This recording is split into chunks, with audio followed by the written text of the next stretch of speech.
پر ہیں ایک کے بعد ایک, اور جو فرشتے ہیں وہ اللہ تعالیٰ کی تسبیح بیان کرتے ہیں اور استغفار کرتے ہیں ان لوگوں کے لیے جو کہ زمین میں ہیں, یعنی کہ اہل ایمان کے لیے, اور یقیناً اللہ ہی ہے جو کہ الغفور ہے اور رحیم ہے.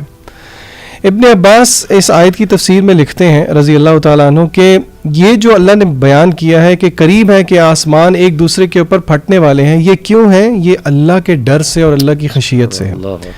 یہاں پہ میں کچھ آیات اور کچھ احادیث بہت جلدی سے آپ کے سامنے رکھوں گا جو کہ اس موضوع کو جو ہے ہائی لائٹ کرتی ہیں, جو میں سمجھتا ہوں کہ یہ میرے استاد تھے رحمہ اللہ, وہ کہا کرتے تھے کہ یہ موضوع بار بار تازہ کرنا چاہیے, ایمان آپ کا بڑھتا ہے ان آیات کو اور ان احادیث کو پڑھ کے.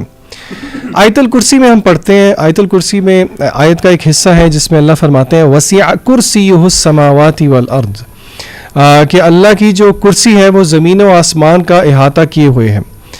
ابن عباس سے اوتھینٹکلی روایت ہے, وہ کہتے ہیں کہ یہ جو اللہ کی کرسی ہے یہ اللہ کے 2 پیروں کی جگہ ہے, جیسے کہ اللہ کی شان کو شایان شان ہے اللہ کے پیر.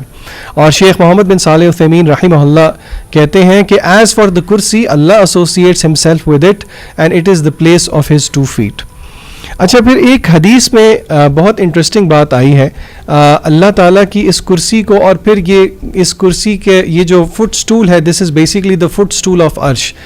کچھ احادیث میں رسول اللہ صلی اللہ علیہ وسلم نے ان کے سائز کا ہمیں کمپیریزن دیا, جس سے اللہ کی کبریائی کا بھی ہمیں پتہ لگتا ہے. رسول اللہ صلی اللہ علیہ وسلم نے فرمایا کہ 7 آسمان اور اللہ کی کرسی ان کمپیریزن ٹو دا 7 آسمان کرسی کے ساتھ, یعنی کہ کمپیریزن ہو رہا ہے 7 آسمانوں کا اور اللہ کی کرسی کا جو کہ فٹ ریسٹ ہے اللہ رب العزت کا. اس کا کمپیریزن رسول اللہ صلی اللہ علیہ وسلم نے ایسے دیا جیسے کہ کوئی اپنی ایک انگوٹھی یا چھلا نکال کے صحرا کے اندر پھینک دے. تو ان دونوں کی جو ریشو ہے وہ ریشو ہے 7 آسمانوں کی اور اللہ رب العزت کی کرسی کی. اور پھر اسی طرح یعنی ہر آسمان جو ہے وہ دوسرے سے اتنا بڑا ہے نہیں, 7 آسمان اور اللہ رب العزت کی کرسی کا جو موازنہ ہے وہ ایسے ہے جیسے کسی نے اپنی رنگ اٹھا کے ایک صحرا میں پھینک دی ہو.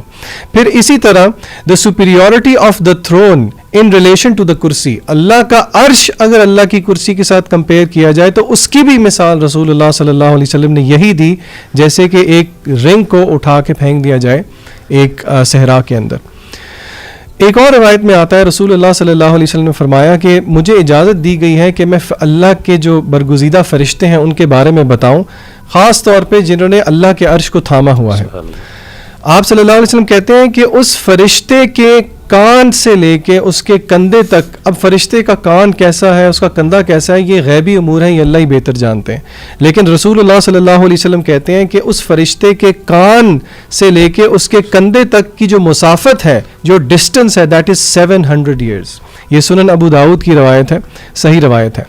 پھر اسی طرح ایک اور صحیح مسلم کی روایت میں اللہ کے نبی صلی اللہ علیہ وسلم نے فرمایا کہ اللہ جل جلالہ کے حجاب ہے, حجاب ہو نور, اللہ کا جو حجاب ہے وہ نور ہے. اور ایک اور روایت کے مطابق یہ 70,000 حجاب ہیں, اور اگر اللہ رب العزت اس حجاب کو اٹھا دے تو the glory of his countenance would burn all of the creation. اسی لیے ہم کچھ روایات جب فرشتوں کے بارے میں دیکھتے ہیں نا, آخری 2 روایت میں آپ کے سامنے رکھتا ہوں کہ جب اللہ رب العزت ان کو کوئی حکم دیتے ہیں تو ان کی کیا کیفیت ہوتی ہے, اور پھر ہم دیکھیں ہمارے پاس کتنے احکام ہیں اور ہماری کیا کیفیت ہوتی ہے. رسول اللہ صلی اللہ علیہ وسلم نے فرمایا کہ جب اللہ رب العزت آسمانوں میں کوئی فیصلہ کرتے ہیں, کوئی حکم کرتے ہیں, تو فرشتے اللہ کی او میں جو ہیں اپنے جو پر ہیں وہ مارتے ہیں, اور اس کی آواز بالکل ایسی ہے جیسے کہ چین کو کسی راک پہ مارا جائے.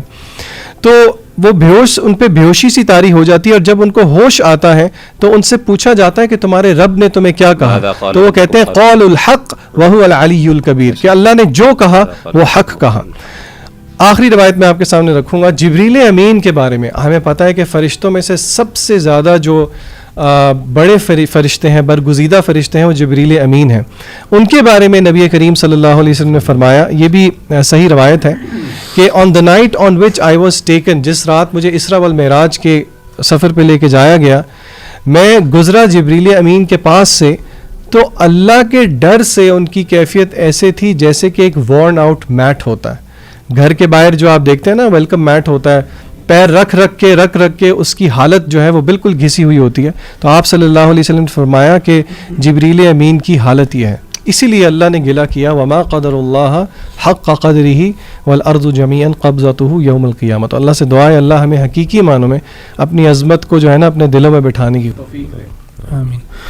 اچھا اسی پارے میں سورہ زخرف میں نا ایک آیت ہے, آیت نمبر 36, وَمَن يَعْشُ عَن ذِكْرِ الرَّحْمَنِ نُقَيِّضْ لَهُ شَيْطَانًا فَهُوَ لَهُ قَرِينٌ, کہ اللہ تعالیٰ کہتے ہیں کہ جو انسان جو ہے یا جو بھی اللہ تعالیٰ کے ذکر سے منہ موڑے, اعراض کرے, تو اس کے ساتھ کیا ہوتا ہے کہ اس کے اوپر جو ہے نا ایک شیطان جو ہے نا اس کے ساتھ ایک لگ جاتا ہے اور وہ اس کا ایک کلوز ایسوسیٹ, ایک قرین بن جاتا ہے. دیکھیں ہمیں نا ایز مسلمس ہم غیب پہ ایمان لے کے آتے ہیں, اینڈ یہ شیاطین جو ہیں اور یہ اللہ تعالیٰ کے فرشتے بھی جو ہیں یہ بھی غیب کے اندر ہی ہیں. تو we should be cognizant of both these forces of good and evil. فرشتے جو ہیں ایک فورس آف گڈ ہیں اور جو جنات ہیں ایک فورس آف ایول ہے, اور اللہ سبحانہ و تعالیٰ انسانوں کی فرشتوں کے ذریعے مدد بھی کرتے ہیں. جیسے ابھی ذیشان بھائی نے جو آیت پڑھی اس میں وَيَسْتَغْفِرُونَ لِمَنْ فِي الْأَرْضِ آتا ہے کہ فرشتے جو ہیں وہ استغفار کرتے ہیں ان لوگوں کے لیے جو کہ زمین کے اوپر ہیں. اللہ تعالیٰ کے جو بندے ہیں ان کے لیے استغفار کرتے ہیں.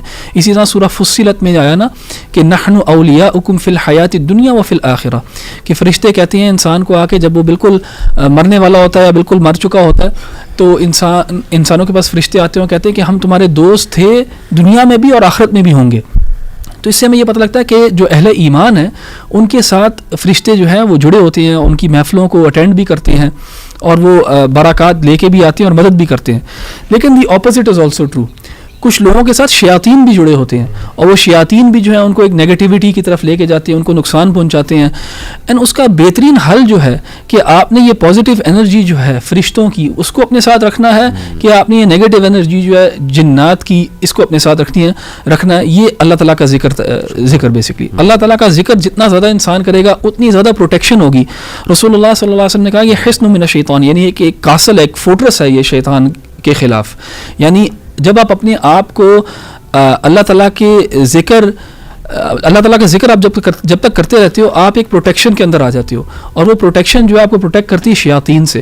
اور اس آیت میں بھی اللہ تعالیٰ نے یہی بات کی نا کہ جو بھی ہمارے ذکر سے اعراض کرتا ہے, جو بھی ہماری یاد سے اعراض کرتا ہے, تو ہم کیا کرتے ہیں, شیطان اس کے اوپر جو ہے نا چھوڑ دیتے ہیں. تو ہمیں نا اس چیز کے اوپر بہت زیادہ کوگنیسنٹ ہونا چاہیے, بہت زیادہ ہمیں خیال رکھنا چاہیے اس چیز کا کہ اللہ تعالیٰ کا ذکر ہم کرتے جائیں تاکہ اللہ تعالیٰ کی برکات جو ہیں وہ ہمارے اوپر ہوں, بجائے کہ شیاطین کا جو ہے نا ایول انفلوئنس ہمارے اوپر ہو. میں ایک چھوٹا سا یوٹیوب کلپ دیکھ رہا تھا ریسنٹلی جہاں پہ ایک جادوگرنی جو ہے نا ایک وچ وہ اپنا نا ایک واقعہ سنا رہی تھی کہ کیسے وہ جادو کرتی ہے کیسے نہیں کرتی, اور اسے ایک بندہ انٹرویو کر رہا ہے بیسکلی. تو وہ بتاتی ہے کہ میرا جادو جو ہے وہ مسلمانوں پہ اتنا افیکٹو نہیں ہے. اینڈ یہ آپ یوٹیوب پہ بھی سرچ کر سکتے ہیں, کلپ آپ کو مل جائے گا. شی سیز کہ my magic is not effective over the Muslims. اور وہ کہتی ہے کہ مجھے ایسے لگتا ہے کہ ان کے اوپر نا, اور وہ ایسا اپنا ہاتھ کر کے جسچر کر کے دکھاتی ہے, مجھے ایسے لگتا ہے کہ ان کے اوپر کوئی پروٹیکٹیو شیلڈ ہے. تو وہ انٹرویو اس سے پوچھتا ہے کہ کیا وجہ ہے اس کی, تو وہ کہتی ہے کہ یہ مسلمان جو ہے جو نماز پڑھتے ہیں, وہ ورڈ بھی یوز کرتی ہے نماز, کہ یہ نماز جو پڑھتے ہیں ان کا ایک بڑا کنیکشن رہتا ہے اللہ تعالیٰ کے ساتھ, اس وجہ سے ان کو جو ہے یہ افیکٹ نہیں کرتا ہے میجک اس طرح جس طرح فار ایگزامپل کرسچن کو کرتا ہے جو کہ کبھی کبھار چرچ جاتا ہے سنڈے میں ایک دفعہ یا جب کوئی مسئلہ ہوتا ہے تب جاتا ہے. تو وہ تو بہت واضح طور پہ وہ بھی اس نے بھی اس چیز کا اعتراف کر لیا جو کہ قرآن میں پہلے ہی اور رسول اللہ صلی اللہ علیہ وسلم نے ہمیں اپنی حدیث میں بھی بتایا. بلکہ پریکٹسنگ کرسچن کو تو جادو زیادہ افیکٹ کرے گا کیونکہ وہ زیادہ شرک میں ملوث ہوگا. بالکل. جزاک اللہ خیر احمد بھائی. میں جو ریفلیکشن شیئر کرنا چاہوں گا وہ سورہ شورا کی ورس نمبر 12 ہے. بڑا امپورٹنٹ کانسیپٹ. بہت سے لوگ سوال کرتے ہیں رزق کے حوالے سے, رزق کا کانسیپٹ کیا ہے, رزق بڑھتا ہے کم ہوتا ہے یا کانسٹنٹ ہے. تو دیکھیے یہ آیا ہے بہت ہی جامع. اللہ سبحانہ تعالیٰ فرماتے ہیں لہو مقالید السماوات والارض یبسط الرزق لمن یشاء ویقدر انہ بکل شیء علیم. آسمانوں اور زمین کے خزانوں کی کنجیاں اسی کے پاس ہیں. جسے چاہتا ہے کھلا رزق دیتا ہے اور جسے چاہتا ہے نپا تلا دیتا ہے, اسے ہر چیز کا علم ہے. اب اس سے کچھ لوگ کویسچن ریز کرتے ہیں کہ دیکھیں رزق تو لکھا ہوا ہے, تو پہلی تو بات اس کی ایفرٹ کرنے کا کیا جو ہے نا وہ تقاضا ہے, اور دوسرا یہ کہ رزق جب لکھا ہے تو اس کا بڑھنا اور اس کا کم ہونا یہ یہاں پر کیا بات کی جا رہی. جہاں تک لکھا ہونے کی بات ہے ایک حدیث میں آپ کے سامنے رکھتا ہوں, یہ صحیحین کی حدیث ہے. نبی اکرم صلی اللہ علیہ وسلم نے فرمایا کہ جب بھی تم میں سے کسی کی کریشن ہوتی ہے تو وہ اپنے ماں کے ووم میں 40 دن کے لیے ایز نطفہ رکھا جاتا ہے, پھر وہ علقہ بنتا ہے اور فار اے سملر پیریڈ, اور پھر وہ مدغہ بنتا ہے for a similar period. Then Allah sends to him an angel who is enjoined to write down 4 things. پھر وہ جو فرشتہ ہے وہ 4 چیزیں لکھ دیتا ہے اس کے لیے. وہ کیا ہیں؟ نمبر 1 his provision, اس کا رزق. Number 2 his life span. Number 3 اس کے اعمال کہ نیک بخت ہوگا یا بدبخت ہوگا, یعنی جو اس کے ڈیڈز ہیں. And whether he is doomed to hell, ہاں یہ ہے نیک بخت جی کہ یہ ڈوم ٹو ہیل ہے, یہ بلیسڈ ڈیسٹن فار پیراڈائز, اور اس کے بعد اس میں روح پھونکی جاتی. اب دیکھیے یہ جو حدیث ہے اس سے کچھ لوگ کو نا کنفیوژن ہوتی ہے کہ یار پھر ایوری تھنگ از ریٹن, یہاں تک کہ یہ بھی لکھا ہوا ہے کہ بدبختی ہے یا ایک بندہ خوش بخت ہوگا. تو اس میں حضرت عمر رضی اللہ عنہ ایک دعا کیا کرتے تھے. ایک اسکالر کو میں نے دعا بتاتے سنا ہے, مجھے ریفرنس تو نہیں پتا, لیکن یہ کہ آئی ہوپ وہ اسکالر ٹھیک ہی بتا رہے ہوں گے. انہوں نے کہا کہ حضرت عمر اکثر یہ دعا کرتے تھے اللہ سے کہ اللہ اگر تو نے مجھے ایز اے بدبخت اور ریچڈ لکھا ہے تو اے اللہ مجھے تو خوش بخت لکھ دے, مجھے ایک اچھا جو ہے وہ صلہ دے دے. تو اس سے ثابت ہوتا ہے کہ یس تھنگز آر ریٹن, لیکن اللہ سبحانہ و تعالیٰ نے انسان کو دعا کی ایبیلٹی بھی دی ہے, اور ایکشنز جو ہے وہ انسان خود ہی کر رہا ہوتا ہے. اور اس کو اگر ٹیکنیکل اینگل سے ہم سیکھنا چاہیں تو دیکھیں جو لیولز آف تقدیر ہیں اس میں لوح محفوظ تو وہ لیول ہے جو کبھی بھی چینج نہیں ہو سکتا, اور وہ ہائیسٹ لیول ہے لوح محفوظ. اس میں جو بھی چیزیں ایون چینجز کے حوالے سے تھیں وہ بھی لکھی ہیں, اور وہ اللہ کا کامل نالج ہے. اس کے بعد دیکھیں ایئرلی تقدیر ہے, ایئرلی تقدیر وہ لیلۃ القدر کی رات جو ہے فرشتے باقاعدہ لکھ رہے ہوتے ہیں. اس کے بعد جو ہے نا وہ ایون ڈیلی بھی معاملات جو ہے وہ اپ ڈاؤن ہو رہے ہوتے ہیں ڈپینڈنگ اپون آور ایکشنز. تو اللہ نے ہمیں پوری ایبیلٹی دی ہے, کیپیبلٹی دی ہے کہ ہم ایکشنز کریں, دعا کریں اللہ سبحانہ و تعالیٰ سے, اپنی ایفرٹس کریں. تو رزق جو ہے یہ بڑھتا بھی ہے گھٹتا بھی ہے. بڑھتا ہے کچھ اعمال سے, جیسے کہ صلہ رحمی ہے, اس کے بارے میں آتا ہے کہ تم اگر چاہتے ہو تمہارا رزق اللہ ایکسٹینڈ کرے تو صلہ رحمی کرو, اور ماں باپ کے ساتھ نیک سلوک کرو. ایک اور حدیث میں جو ہے وہ یہ آتا ہے. پھر یہ کہ وضو کی حالت میں رہنا, اور بے شمار جو ہے وہ اس پہ اسکالرز نے بات کی. اور گھٹتا مینلی تو گناہ کے اعمال ہیں, ان سے رزق گھٹتا ہے. تو میں اس کو ایسے سمجھاؤں, آپ بھی کائنڈلی کومنٹ آپ میں سے کوئی کیجیے گا کہ دیکھیے اوور آل تو رزق لکھا ہوا ہے, سیٹ ہے, لیکن ڈپینڈنگ اپون دی ایکشنز وہ کبھی زیادہ ہو رہا ہے کبھی کم ہو رہا ہے مقدار میں, ایک مقدار میں. جیسے اسی سورہ کی ورس جو 27 ہے نا, اس میں اللہ تعالیٰ کہتے ہیں کہ اگر اللہ ایکسٹینڈ کر دیتا ایکسیسبلی رزق اپنے بندوں کا تو وہ ظلم کرتے, وہ ٹیرنی کرتے through out the earth, but he sends it down in an amount which he whales. تو یہ اللہ کی مرضی ہے کہ وہ کس مقدار میں بھیجتا ہے, ڈپینڈنگ اپون کہ اس نے لوگوں کو کیا سکھانا ہے.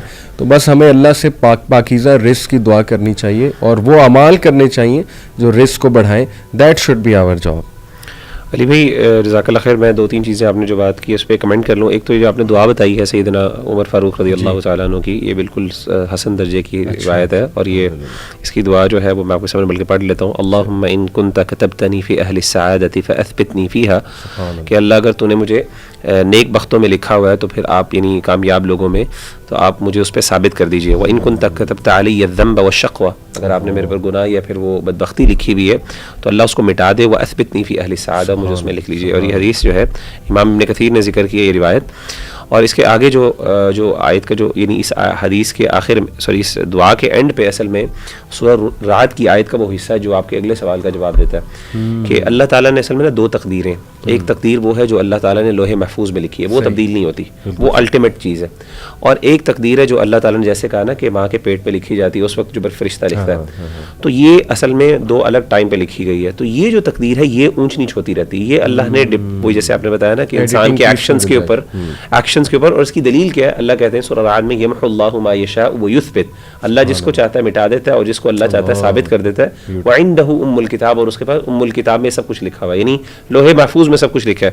اور اسی دعا کے اینڈ پہ سیدنا عمر کہتے تھے فإنک تمحو ما تشاء وتثبت وعندک ام الکتاب, وہی آیت کا حصہ ہے. تو اس سے مراد یہ ہے کہ یہ سے ثابت ہو جاتا ہے کہ یہ مفہوم وہی ہے کہ جیسے آپ بیان کریں.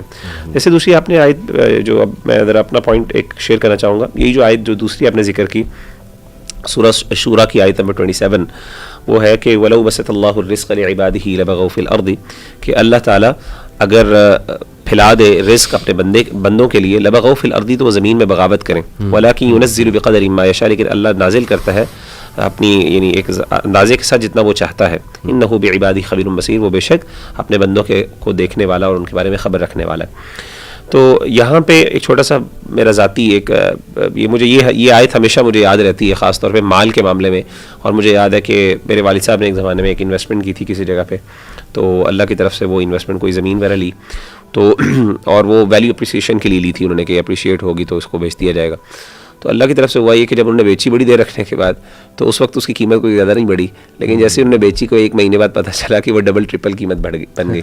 ڈیفنس کے علاقے کے پاس کوئی زمین تھی، تو اچھا اس وقت جو ہے نا وہ میرے والد صاحب نے میرے ساتھ خود شیئر کیا کہ ابو کہتے ہیں کہ میرے ذہن میں بھی یہ بات آئی کہ یار میں تھوڑا سا اور رک جاتا، تو کہتے ہیں جیسے ہی یہ بات آئی کیونکہ ماشاء اللہ وہ عالم ہے تو ان کے ذہن میں انہوں نے پھر یہ آیت پڑھی وَلَوْ بَسَطَ اللَّهُ الرِّزْقَ لِعِبَادِهِ، اور مجھے سنائی اس ٹائم میں چھوٹا سا تھا، مجھے یاد ہے آج تک مجھے وہ آیت یاد ہے، وَلَوْ بَسَطَ اللَّهُ الرِّزْقَ لِعِبَادِهِ لَبَغَوْا فِي الْأَرْضِ وَلَكِنْ يُنَزِّلُ بِقَدَرٍ مَا يَشَاءُ، کہ اللہ تعالیٰ اگر مال اپنے کم بھی دیتا ہے اپنے بندوں کو تو اس میں اس کے لیے بڑی خیر ہوتی ہے، انسان کو نہیں پتا کہ وہ مال زیادہ انسان کی بغاوت کا ذریعہ بن جائے، اور اس سے نا مجھے ایک چیز بڑی احساس ہوتی ہے، اور وہ یہ ہے کہ دیکھیں مال جو ہے نا جیسے اللہ تعالیٰ کی مخلوق ہے، اس کی کچھ کمیاں بھی، اس میں کچھ نیگیٹو اسپیکٹس ہیں، اس کے کچھ پازیٹیو اسپیکٹس ہیں۔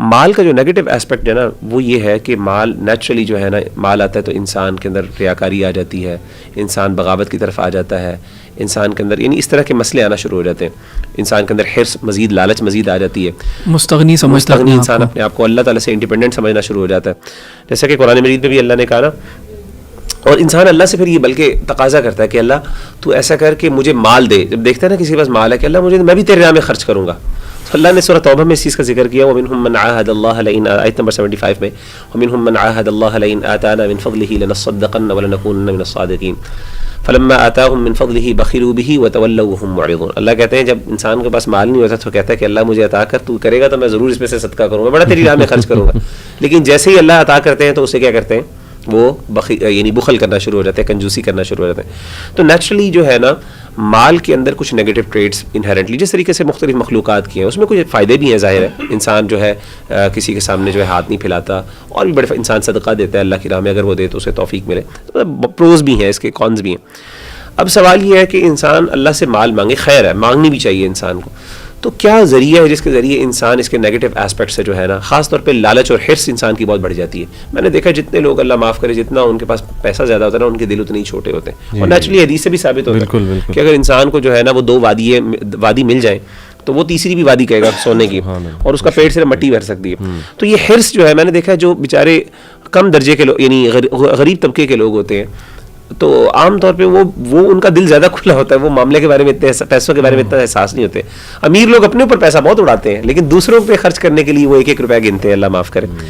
تو میں سمجھتا ہوں کہ سب سے بہترین ذریعہ کہ مال اللہ سے مانگیں، لیکن کوشش کریں اپنے آپ کو اس کی یہ جو نیگیٹو چیزیں ان سے بچایا جا سکتے ہیں، اور وہ تب بچا جا سکتا ہے کہ جب انسان اس کے اندر سے صدقات دے اور زکوٰۃ دے، جب انسان اللہ کی راہ میں خرچ کرے، اور اس کی دلیل سورۃ توبہ کی آیت نمبر 103 ہے۔ اللہ تعالیٰ نبی صلی اللہ علیہ وسلم کو فرماتے ہیں خذ من اموالہم صدقۃ تطہرہم بہا وتزکیہم وصلی علیہم ان صلاتک سکن لہم، کہ آپ ان سے صدقات لیجیے اور ان کے اس صدقات لینے سے ان کے مالوں کو پاک کرے۔ کس چیز سے پاک کرے؟ وہی جو نیگیٹو اسپیکٹس ہیں، وہ گندگی ہیں جس کی وجہ سے مال جو ہے انسان کے لیے فتنے کا باعث بن جاتا ہے، انسان کے لیے آزمائش بن جاتا ہے۔ تو آپ یہ صدقات اور زکوٰۃ لینے سے ان مالوں کو صاف کر لیں۔ تو جو انسان یہ کرتا ہے تو پھر اس کا مقام جو ہے وہ سیدنا عثمان غنی کے ساتھ ہوگا، سیدنا عبد الرحمن بن عوف رضی اللہ تعالیٰ عنہ سے ہوگا۔ تو میں سمجھتا ہوں کہ اس چیز کو ہمیں اپنے ذہن میں رکھنا چاہیے۔ یہ آیت اس طرح کی ہے کہ مزے کی بات ہے، میں نے بھی یہی آیت سلیکٹ کی ہوئی تھی، لیکن میں تھوڑا سا ایک مختلف زاویہ دوں گا اس آیت کو لے کے۔ پہلی بات تو یہ ہے کہ رزق میں یہ ہم سب کو پتہ ہے کہ صرف مال شامل نہیں ہے، رزق صرف محدود نہیں ہے مال تک، اور جیسے کہ مغیرہ آپ نے کہا کہ انہیرنٹ ایک انٹرنسک ٹینڈنسی ہے مال کے اندر کرپٹ ہونے کی، اسی لیے آج کل کے دور میں خاص طور پہ آئی ایم شیور کہ لوگ ایگری کریں گے جب ہم ایسے یوٹیوبرز دیکھتے ہیں جن کی ویڈیوز پہ ملین ویوز ہیں، اور ہم دیکھتے ہیں کہ ان کی ارننگ اس سے ہے اور ان کا لیوش لائف سٹائل ہے اور وہی وہ دکھا رہے ہیں، تو ایک حرص پیدا ہو جاتی ہے۔ ہمیں اپنے آپ کو اس چیز سے تسلی دینی چاہیے، وہی جو آپ نے حدیث بتائی نا کہ ایک ابن آدم کو اگر ایک وادی سونے کی ملے تو وہ کہے گا دوسری بھی مجھے ہی ملے. یعنی کہ یہ وَتُحِبُّونَ الْمَالَ حُبًّا جَمًّا، یعنی کہ اس کی محبت کم نہیں ہوتی.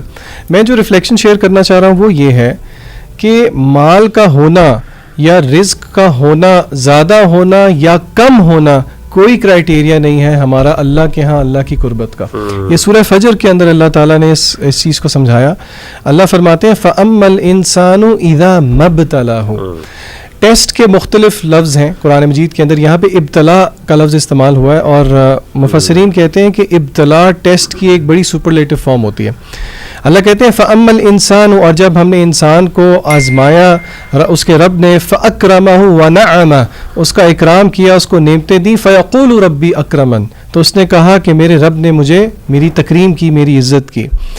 پھر وَأَمَّا إِذَا مَا ابْتَلَاهُ، اللہ پھر کہتے ہیں اور پھر جب ہم نے آزمایا، یعنی کہ آپ غور کریں کہ اوپر جب دینے کی بات آئی تب بھی ابتلا ہے، اور جب لینے کی بات آ رہی ہے وَأَمَّا إِذَا مَا ابْتَلَاهُ فَقَدَرَ عَلَيْهِ رِزْقَهُ، اور جب ہم نے اس کا رزق اس کو نپا تولا دے دیا، فَيَقُولُ رَبِّي أَهَانَنِ، تو اس نے کہا کہ میرے رب نے مجھے ہیوملیٹ کر دیا.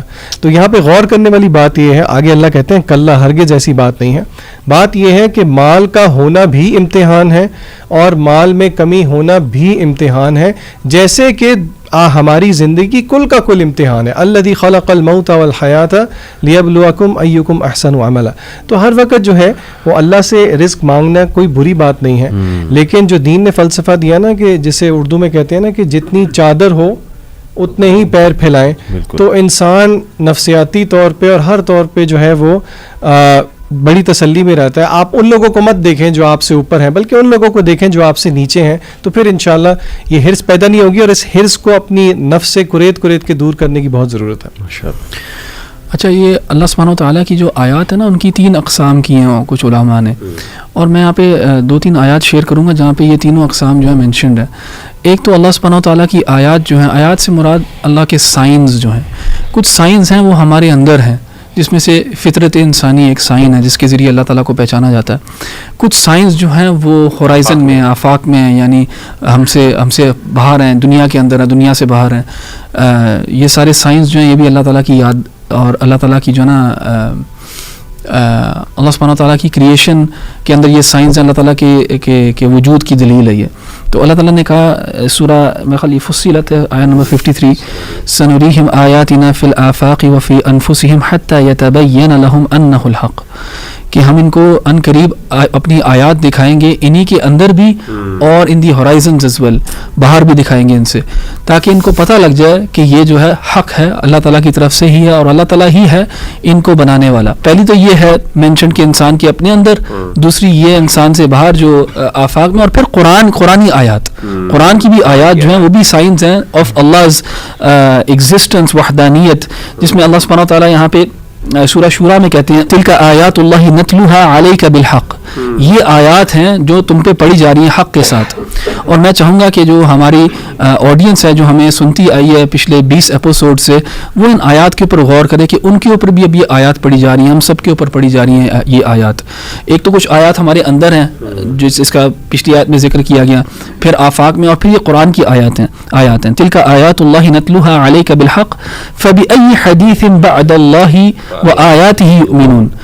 پھر کون سی حدیث، کون سی بات ہے یا کون سی اور چیز ہے جس کے اوپر تم ایمان لے کے آؤ گے؟ اب جب کہ تمہیں یہ آیات پڑھ کے سنا دی گئی ہیں، اب کوئی پیچھے بات رہے گی جس کو تم فالو کرو گے؟ اس کے علاوہ بھی کوئی بات ہو سکتی ہے. تو ہمارے اندر نشانیاں ہیں، ہمارے باہر نشانیاں ہیں، اور پھر ہم ان نشانیوں کو پڑھ بھی رہے ہیں. اور اس کے بعد جو ہے خطرناک آیات ہیں، ویل لکل افاک اثیم. اللہ تعالیٰ کہتے ہیں کہ بربادی ہو کس کے لیے؟ ہر جھوٹے گناہ گار کے لیے. یسمع آیات اللہ تتلی علیہ، وہ سنتا ہے آیات جو اس کے اوپر پڑھی جاتی ہیں. ثم یصر مستکبرا، اور پھر وہ کنٹینیو کرتا ہے اپنے استکبار کے اندر، اپنی ایروگنس کے اندر، کأن لم یسمعها، جیسے کہ اس نے سنا ہی نہ ہو.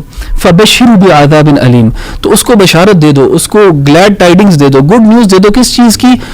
دردناک عذاب کی.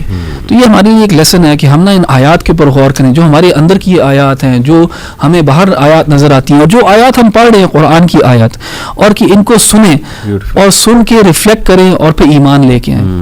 احمد بھائی، اس میں بڑا ایک امپورٹنٹ پوائنٹ میرے ذہن میں آ رہا تھا کہ دیکھیں اکثر نا ہم سلیکٹیو قرآن پڑھتے ہیں. جو ہمارے انٹرسٹ کی بات ہے ہم وہ ڈھونڈ رہے ہوتے ہیں یا کوئی فیسینیٹنگ چیز ڈھونڈ رہے ہوتے ہیں، جبکہ قرآن میں وارننگز بھی ہیں، قرآن میں جھنجھوڑا بھی گیا ہے. آئی تھنک کہ قرآن کو مکمل جو ہے نا وہ لینا چاہیے اپنے. جی بالکل، جزاک اللہ. میں چونکہ دیکھیں 25واں پارہ کر رہے ہیں ہم، اور ڈیفینیٹلی یہ وہ راتیں ہیں جس میں لیلۃ القدر کی رات جو ہے اٹ کین فال. تو اس حوالے سے میں سورہ دخان کی آیات آپ کے سامنے رکھنا چاہوں گا، اور اس میں وہ رزق کا بھی کانسیپٹ آ رہا ہے جو ماشاءاللہ ذیشان آپ نے اور مغیرہ نے بڑی ڈیٹیل میں بتایا. اللہ کہتے ہیں انا انزلناہ فی لیلۃ مبارکہ انا کنا منذرین، کہ ہم نے اسے ایک بڑی ہی خیر و برکت والی رات میں نازل کیا ہے کیونکہ ہم لوگوں کو متنبع کرنے کا ارادہ رکھتے تھے. فیہا یفرق کل امر حکیم، یہ وہ رات تھی جس میں ہر معاملے کا حکیمانہ فیصلہ کیا جاتا ہے. امرن من عندنا، ہمارے حکم سے صادر کیا جاتا ہے. انا کنا مرسلین، اور ہم ایک رسول بھیجنے والے تھے. تو لیلۃ القدر کی جو اسپیشلٹی ہے انشاءاللہ وہ میں کوئکلی رکھنا چاہوں گا آڈینس کے سامنے، لیکن اس سے پہلے یہ جو ہے ورس نمبر 4 اس کی تفسیر ابن کثیر کے حوالے سے میں جو ہے نا وہ رکھنا چاہوں گا کہ اس سے مراد کیا ہے کہ اس رات جو ہے وہ ہر معاملہ اللہ کی طرف سے حکیمانہ فیصلہ جو ہے وہ اللہ کے امر سے صادر کیا جاتا ہے. اس سے مراد کیا؟ دیکھیں جیسے آپ نے بتایا کہ لوح محفوظ تو وہ ہائیسٹ لیول ہے تقدیر کا، it can not be change. تو مفسرین کہتے ہیں اس سے مراد یہ کہ لوح محفوظ سے انسٹرکشنز اینجلز کو دی جاتی ہیں کہ اب یہ کرو، اور اٹ ڈیپینڈز اپون کہ وہ بندہ کیا اعمال کر رہا ہے اس رات، یعنی وہ اس کے اعمال پہ ہی ڈیپینڈنٹ ہے. جیسے ابن عباس نے کہا نا کہ ایک شخص جو ہے وہ کھیتوں میں کام کر رہا ہوتا ہے اور اسے نہیں پتہ ہوتا کہ اس سال اس کی موت لکھی ہوتی، یعنی ہر سال کے مطابق جو ہے وہ چیزیں چینج ہوتی ہیں، لیکن وہ چیزوں کا چینج ہونا لوح محفوظ میں آلریڈی جو ہے وہ درج ہے. بہرحال یہ تو بہت آپ نے ماشاءاللہ اس میں ڈیٹیل ڈسکشن کی ہے. میں لیلۃ القدر کی رات کے حوالے سے ایک تو جنرلی رات کو اٹھنا کتنا بابرکت ہے، اور سوچیں گے لیلۃ القدر کی رات کو اٹھنا پھر اس کا کیا لیول ہوگا. صرف رات کے اٹھنے کے لیول کو ہم اندازہ لگا لیں کہ نبی اکرم صلی اللہ علیہ وسلم، حضرت عائشہ کہتی ہیں ایک دن ایک رات اٹھے اور کہا سبحان اللہ، what tribulations have come down tonight, what treasures has come down tonight, who will wake up the dwellers of the apartments, there may be women who are clothed in this world and naked in the hereafter. صحیح بخاری کی حدیث. یعنی یہ تو ویسے ہی اتنی بابرکت چیز ہے کہ انسان رات کو اٹھے قیام کرے. تو امیجن کہ وہ رات جو 1000 months کے برابر ہے، اس رات کو اٹھ کے کرنا وہ اس کی کیا ہی شان ہوگی. الحمدللہ. تو اللہ ہم سب کو لیلۃ القدر جو ہے وہ عطا فرمائے. اور لیلۃ القدر کے چند انشاءاللہ میں کوئکلی بینیفٹس لوگوں کے سامنے رکھنا چاہوں گا فار موٹیویشن پرپز. سب سے پہلی بات یہ وہ رات ہے جس رات قرآن مجید نازل ہوا، یعنی بہت عزتوں والی جو ہے وہ رات ہے اللہ کی طرف سے. پھر یہ کہ یہ 1000 مہینوں سے بہتر ہے. پھر یہ کہ اللہ سبحانہ و تعالیٰ نے اس کو مبارک کہا ہے سورہ دخان کی روشنی میں. اور مبارک کی وجہ، اچھا اس پہ ایک انٹرسٹنگ میں اوپینین آپ کو بتاتا ہوں، یہ ہمارے اسلاف کا اوپینین ہے. الخلیل ابن احمد کہتے ہیں کہ اٹ واز کالڈ لیلۃ القدر because the earth is constructed by the great numbers of angels on that night and قدر مینس کنسٹرکشن. انہوں نے کہا کہ اس میں اتنے اینجلز تعداد میں نازل ہوتے ہیں، اور سب سے بڑی بات حضرت جبرائیل علیہ السلام روح وہ نازل ہوتے ہیں. سلام، یہ پیس ہے. آل آف دس نائٹ از پیس. اس رات کو اللہ جہنم سے چھٹکارا دیتا ہے لوگوں کو، اور اللہ اپنا خاص کرم کرتا ہے لوگوں کے اوپر. اور پھر جو ہے اس میں کہ اللہ تمام گناہ پچھلے سال کے لے کے جو اگلے سال تک کے گناہ ہیں اللہ سبحانہ و تعالیٰ وہ معاف فرماتا ہے جو بھی نیک نیتی کے ساتھ اور اللہ کے لیے جو ہے اس رات کو عبادت کرتا ہے. تو الحمدللہ جی ہم بڑے لکی ہیں. اللہ تعالیٰ ہمیں اس کی توفیق دے کہ ہم لیلۃ القدر پا لیں. اچھا اخوان، بس وقت ختم ہو گیا. میں انشاءاللہ ایک چھوٹی سی ریفلیکشن شیئر کرنا چاہتا ہوں آیت نمبر 40 سے، لیکن اس سے پہلے ایک چھوٹی سی بات یہ ہے کہ جب بھی انسان پر کوئی زیادتی ہوتی ہے تو ڈیفینیٹلی 4 رویے سامنے آتے ہیں، یعنی 4 رسپانسز پاسبل ہوتے ہیں. ایک